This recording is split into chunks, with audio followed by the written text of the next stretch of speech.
Anoop sir ಸ್ಟುಡಿಯೋದಲ್ಲಿ ಇದ್ದೀನಿ. Sidlingu cinema ನೋಡಿದ್ದೀನಿ. ಹಂಗಾಗಿ ಸಿದ್ಲಿಂಗು ಸಿನಿಮಾದಲ್ಲಿ ತುಂಬಾ ಕಾಡುವಂತ ವಿಷಯ, ಮತ್ತೆ ಭಕ್ತಿ ಪರವಶ ಆಗುವಂತ ವಿಷಯ ಅಯ್ಯಪ್ಪ. ಇದೇ ಅಯ್ಯಪ್ಪ ಅನೂಪ್ ಸರ್ ಸ್ಟುಡಿಯೋದಲ್ಲಿದೆ. ಇದೇ ಅಯ್ಯಪ್ಪ ಇಡೀ ಸಿನಿಮಾದಲ್ಲಿರೋದು. ಇದೇ ಅಯ್ಯಪ್ಪ ಇಡೀ ಸಿನಿಮಾನ ಎಚ್ಚರಿಸೋದು, ತಿರುವು ಕೊಡೋದು. ಸೊ ಅದನ್ನ ಸಿನಿಮಾ ನೋಡಿದ್ರೆ ಚೆನ್ನಾಗಿರುತ್ತೆ. ಸೊ ಸ್ವಾಮಿ ಶರಣಂ, ದೈವಂ ಪಾದಂ, ಸ್ವಾಮಿ ಪಾದಂ ದೈವಂ ಪಾದಂ. ಕಥೆಯೊಂದು ಕಾಡಿದೆ, ಹಿತವಾಗಿದೆ, ವ್ಯಥೆ ದೂರ ಮಾಡುವ ಪುಟ ಓದಿದೆ. ಪದ ಪದವು ಸೇರಿ ಪರಿಚಿತ ಸಾಲಾಗಿದೆ,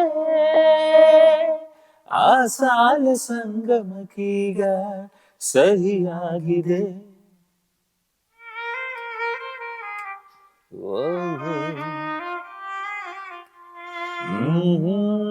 ಕಥೆಯೊಂದು ಕಾಡಿದೆ, ಹಿತವಾಗಿದೆ, ವ್ಯಥೆ ದೂರ ಮಾಡುವ ಪುಟ ಓದಿದೆ.